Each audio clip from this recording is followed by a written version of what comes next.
What's up, y'all? Back at it again. This is October the 19th, back to our training program. Today is going to be our lighter day. We took a day off just due to some CNS fatigue. Just felt a little bit tired and run down. Actually not sure if I'm getting sick again, which would be ridiculous to be sick twice in a year. Normally I'm never sick, so if that's actually happening, that would suck, but we will get through it one way or the other. Yeah, just our speed work day. We had some pinned incline as well as some speed squats, so nothing too exciting or anything like that. And these weights moved just fine. Sometimes on the light day, I don't know about the rest of y'all, but sometimes on my lighter days, it's hard to get motivated. You know, it's hard on deload, and it's hard on that fourth day of the week that I do where it's a lighter day to keep my head in the game and just know that it's all part of the process. And it's all another brick in the wall, right? Like it's all work that just has to get done, you know, but, and it reinforces those movement patterns and, can help to build strength and coordination in tricky positions, you know, such as these pin presses, you know, where, coming to that full stop at the bottom and not just kind of bouncing up is good to have that practice and good to be able to do that, to stop at the bottom and control the weight at the bottom and stuff like that. So, you know, it's all for a reason. And as long as we keep that in mind, it seems to go better, and I can keep a bit more of a positive mindset about it. But, you know, I was also kind of wanting to chat with you guys about just CNS fatigue in general. You know, I mean, I see a lot of the guys on here or guys on YouTube that I watch just kind of like, every day, you guys get after it, and you guys really just push it to the max. It seems like, from my perspective, now maybe that's not the max, but and maybe it's my age. You know, I am 37 now, so I feel like my work week, not my work week, but my training week, I rather have to kind of back off a little bit sometimes and kind of just, you know, drop the weights down or take a day or two off. You know, I'm not able to go 5 or 6 or even a 7th day of the week anymore. So comment if you guys can, you know, how do you do it? What do you guys think about CNS fatiguing as far as that goes? You know, because especially on strength blocks, you know, it's not like a hypertrophy block where you walk away with a whole bunch of DOMs and, you know, your muscles are all beat up and sore. You know, you need that time to protein up and let those muscles recover. You know, on a strength block, I feel like it's more a mental fatigue. It's more just like your mind kind of gets beat down and you just kind of feel overall just grindy and tired and unmotivated and cranky and like this. So yeah, guys, chat about that. I'd love to hear some other people's perspectives, especially folks with a bit more knowledge than myself on kind of how you guys feel about that and what you guys do to kind of battle that, you know, and bounce back from those unmotivated days and those days when it's like you just look at what you have to get done in the gym and you're like, that sucks. I don't want to go do that right now, you know, and it's hard to overcome it and still be enjoying what we're doing. So, yeah, feel free to share on that and anything you guys do that kind of keeps you in the game, keeps you motivated when that mental side of things kicks in. You know, obviously, again, when it's the body telling you to quit and you got an injury or muscles are just too sore to come in and get things done, it's easy to say, all right, I need to back off or I physically cannot go do that. But when it's just a mental block, and you're just run down mentally, what you guys do to battle back from that. So yeah, go ahead and enjoy the video. Maybe we'll drop it again and chat in a minute.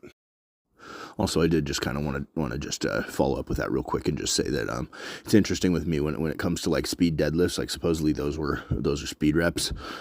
My deadlifts seem to all just move at about the same pace. It either moves or it's, you know, it can be a grinder obviously if it's a heavy one, but anything from like 350 on up to, you know, 50 or 100 pounds short of my max seems to be at about the same speed. It's like I have trouble kind of doing quote unquote speed work. It just is like it's all one speed, and that just may be my fat self just not wanting to pull any quicker. But yeah, it seems like it kind of just goes at the same speed. Maybe that's just a feeling though, and it's not actually looking that way. But yeah, it all just seems to kind of move at the same speed for me. So yeah.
I notice also, kind of off track now that we're done with the squats, but I do notice that as I have put on a few pounds during this strength block, that my squat depth is not necessarily what it was or could be. I feel like I still am capable of hitting depth, and I do hit depth for the most part, but it kind of feels like that I'm just loading up on my thighs, and my belly is kind of getting in the way of my quads, and I think that depth is or could be an issue when I'm at a higher body weight, so that'll definitely be something that I'll be thinking about. But also, some of those camera angles can be a little bit funky for actually really looking at parallel depth. But I've never been big into squats for bodybuilding, like the ass to grass, like a lot of people want to do.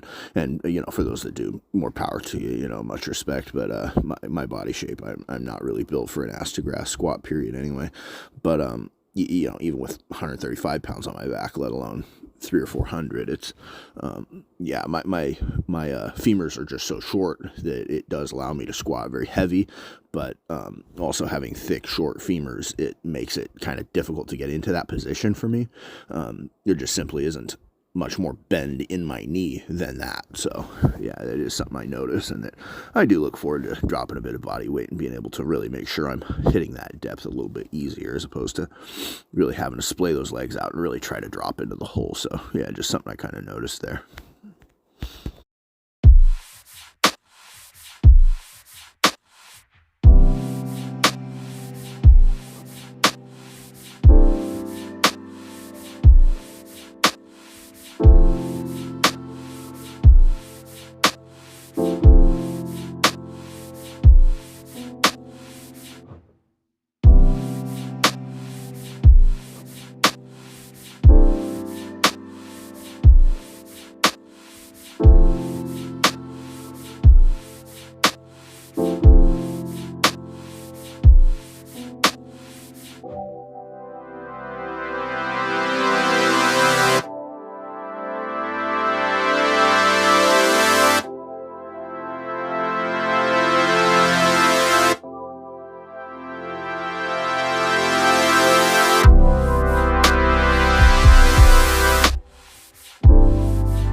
Tell you what, man, this dip hammer curl leg raise superset was actually a lot of fun. I mean, this really was a bit of a grinder. I kind of enjoyed this one. I may throw these in just periodically, just for a little bit of that work capacity and cardio health, just to really push myself. I mean, I think I only filmed maybe 2 of the sets, but I ended up doing 1 more as well. And yeah, it was definitely a little bit of a grinder. So yeah, guys, if you get a chance to, go ahead and throw some of those in, and I also had Spencer on here suggested adding some weights onto those leg races, and yeah, I'm absolutely going to start throwing a dumbbell down at the bottom of that. So yeah, guys, go ahead and get out there and get after it. We'll talk to you next time.